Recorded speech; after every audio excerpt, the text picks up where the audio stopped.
خاتون حضور کی خدمت میں حاضر ہوئی اور عرض کی یا رسول اللہ صلی اللہ علیہ وسلم مجھ سے بدکاری سرزد ہو گئی ہے اور میرے پیٹ میں بچہ ہے اور میں چاہتی ہوں کہ آخرت کی سزا کی بجائے دنیا کے اوپر اس کی سزا مجھے دے دی جائے تاکہ میں پاک ہو جاؤں اور صاف ہو جاؤں، کیونکہ آخرت کی سزائیں بہت سخت ہیں۔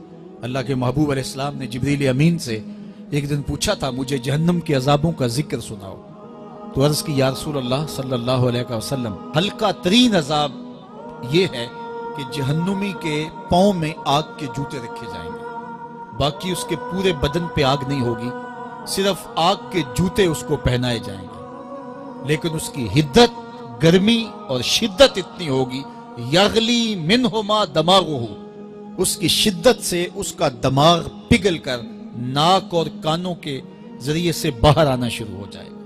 یہ سب سے ہلکے عذاب کی کیفیت ہے، اور جو عذاب سخت ہیں الیاذ باللہ، اللہ تعالیٰ قرآن مجید میں فرماتا ہے ثم لا يموت فیہا ولا یحیا، اس بڑے عذاب کا ذکر کیا جو جہنمیوں کو دیا جائے گا، فرمایا اس عذاب کی کیفیت یہ ہوگی بندہ نہ جیے گا نہ مرے گا۔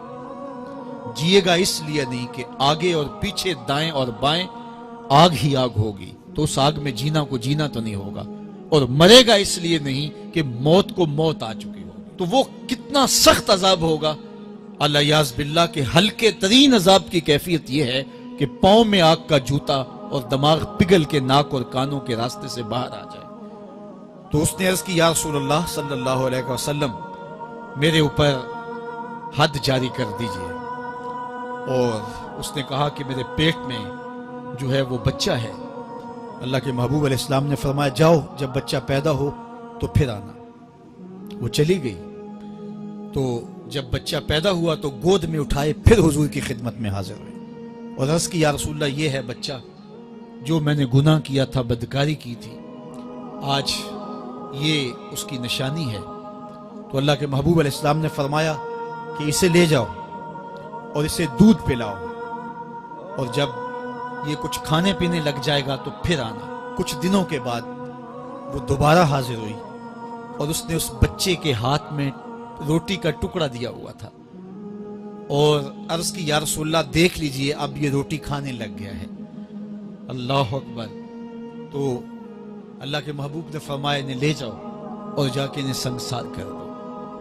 اس کی یہ حد بنتی تھی، اس کو سنگسار کیا اور اس نے خود یہ سزا اپنے لیے قبول کی۔ تو یہ بات ذہن نشین کیجئے کہ یہ وہ لوگ تھے کہ جن سے کبھی کوئی گناہ سرزد ہو جاتا تو وہ جلد توبہ کرتے، اور اس کی بڑی سے بڑی حد اور سزا بھی ہوتی تو وہ بھی کاٹنے کے لیے تیار ہو جاتے۔ میں اور آپ دیکھیں کہ ہماری زندگی میں اگر گناہ ہیں اور ہمیں سچی توبہ کی توفیق بھی نصیب نہیں ہے اور آئندہ نہ کرنے کا عزم مصمم ہو، پکا ارادہ ہو کہ یہ گناہ زندگی میں دوبارہ نہیں کروں گا، الگ بات ہے کہ پھر دوبارہ اس سے سرزد ہو جائے، لیکن جب وہ توبہ کر رہا ہو تو اس وقت اس کا پختہ عزم ہو اور اس کے دل کے کسی گوشے میں نہ ہو کہ چلو میں توبہ کر لیتا ہوں اور پھر ہو گیا تو پھر کر لوں گا، پکا عزم ہو کہ دوبارہ یہ گناہ نہیں کروں گا۔ اور اگر زبان سے توبہ توبہ کر رہا ہو اور دل میں ہو کہ ٹھیک ہے یہ تو صبح بھی مجھ سے عمل بد سرزد ہونا ہے،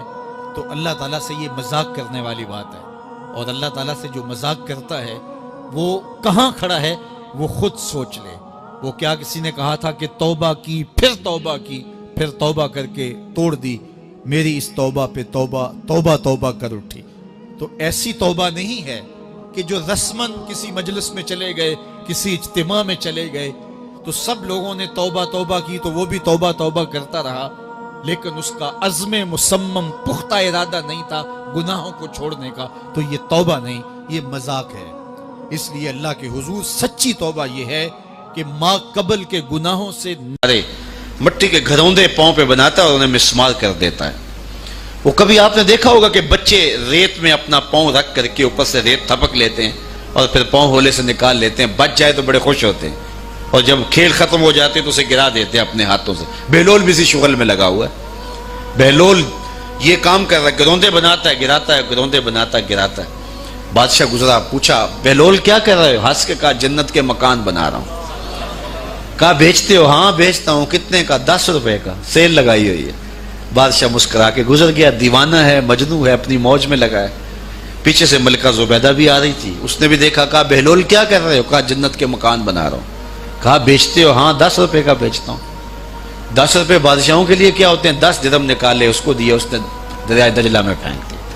فقیر اتنی دیر تک فقیر نہیں بنتا. داتا صاحب فرماتے جب تک مٹی کا ڈھیلا اور سونے کی ڈلی اس کی نظر میں برابر نہیں ہو جاتا. اور ایک مکان کے گرد، ایک وہ گھروندے کے گرد دائرہ لگایا. کہا یہ تیرا ہوا. ملکہ گزر گئی. بادشاہ بھی چلا گیا. شام کو اپنے محل میں پہنچے. بادشاہ سویا. منظر جاگا کہ حشر کا دن ہے، پھر جنت کا منظر ہے. جنت میں بڑے بڑے خوبصورت مکان ہیں. ایک مکان تو بڑا ہی اچھا لگا، تو جی چاہا کہ اس مکان کو دیکھوں. تو جب قریب گیا تو دروازے پہ لکھا تھا ملکہ زبیدہ. شوق سے آگے بڑھا تو دربان نے روک دیا. کہا یہ ملکہ کا ہے. کہا وہ میری ہی ملکہ ہے. کہا دنیا کے ضابطے اور ہیں، آخرت کے ضابطے اور ہیں. بادشاہ کی آنکھ کھل گئی، بے چین ہو گیا. ملکہ کو بیدار کیا. کہا تو کون سا نیک عمل کیا ہے؟ میں نے جنت میں تیرا یوں مال دیکھا.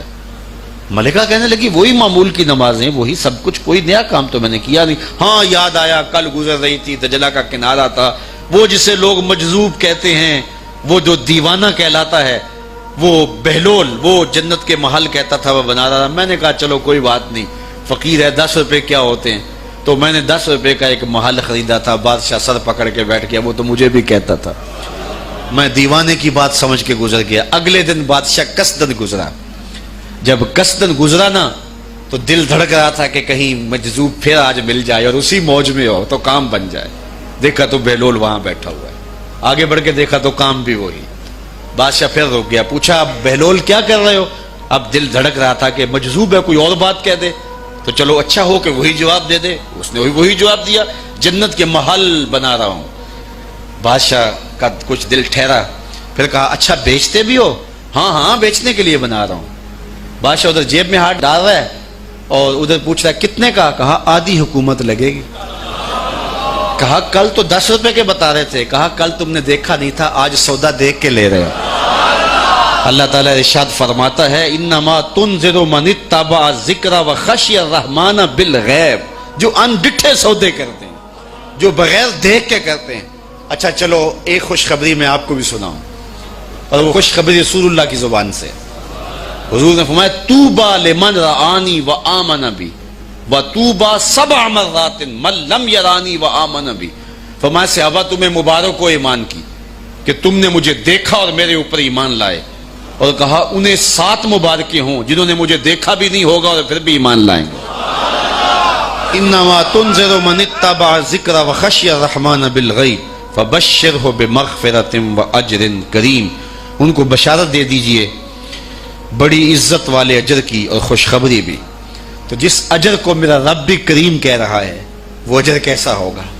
تو یہاں تو لہجہ دم توڑتا ہے اور الفاظ ساتھ نہیں دیتے کہ اجر کریم کی کیا تعریف کریں جس اجر کو میرے رب ہے. لا فضل لعربی علی اعجمی. کسی عربی کو اجمی پر کوئی فضیلت نہیں ہے، اور کسی اجمی کو کسی عربی پر کوئی فضیلت نہیں ہے. کسی گورے کو کالے پر، کسی کالے کو گورے پر کوئی فضیلت نہیں. فضیلت کا معیار صرف تقوی ہے. ہمارے آج بھی ہندوانہ رسمیں ختم نہیں ہو رہی. دولت کی تقسیم پر، امیر غریب کی بنیاد پر اس معاشرے میں تقسیم موجود ہے. ہمارے دیہاتوں میں چودھری اور کمی کی بنیاد پر تقسیم موجود ہے. رعایا اور حکمرانوں کی بنیاد پر یہاں تقسیمیں موجود ہیں.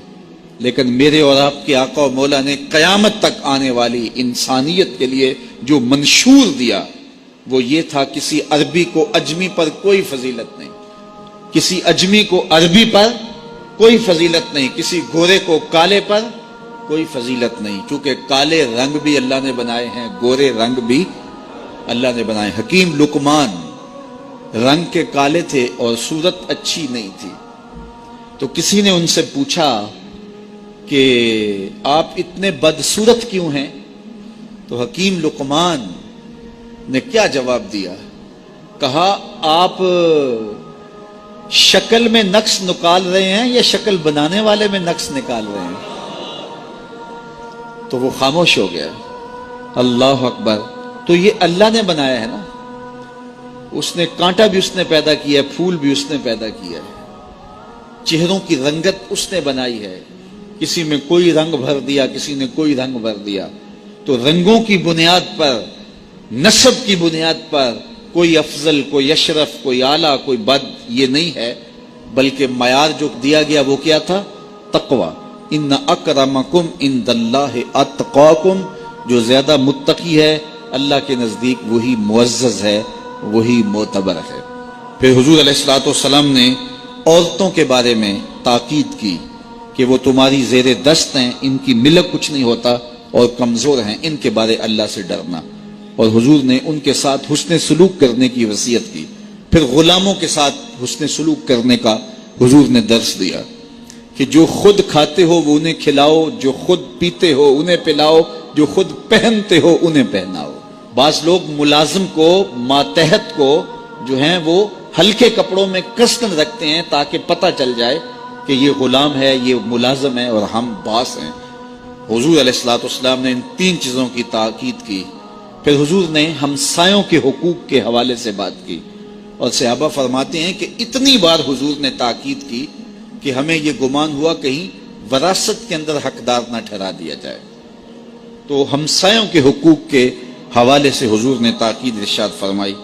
پھر حضور نے 3 باتوں کی تاکید فرمائی. پہلی بات, عمل میں اخلاص پیدا کرو, چونکہ عمل کا خلوص ہی قبولیت کا سبب و ذریعہ ہے. اگر عمل میں خلوص نہیں تو کچھ بھی پلے نہیں ہے. دوسری بات, حاکموں کو وصیت کرنا, جو بادشاہ وقت ہوں, حاکم ہوں, ان کو خیر کی بات کہنا, ان کو بتانا, ان کا قبلہ درست کرنے کی کوشش کرنا, یہ ذمہ داری ہے قوم کے اوپر. تیسری بات کی حضور نے یہ وصیت فرمائی, لزوم و جماعت المسلمین, مسلمانوں کی جماعت سے الگ نہ ہونا, الگ الگ ٹولیوں میں نہ بٹنا, لابیاں نہ بنانا, گروہ بندیاں نہ کرنا, جماعت کے ساتھ جڑ کے رہنا, فرقہ بندی سے بچنا اور جماعت وحدہ کا ساتھ دینا. حضور نے فرمائی, تابعوا السواد الاعظم فإنہ من شذ شذ فی النار, جو بڑی جماعت ہے, سواد اعظم ہے, ان کے ساتھ رہنا, جو ان سے بچھڑ گیا وہ جہنم میں ڈالا جائے گا. در ماہی دا چھوڑی ناہی, نہیں تے ہو جاویں گا روگی, جیڑی بکری اجڑوں وچھڑی او بگیاڑا جوگی. اس لیے لزوم و جماعت المسلمین, مسلمانوں کی جماعت کے ساتھ قائم رہنا.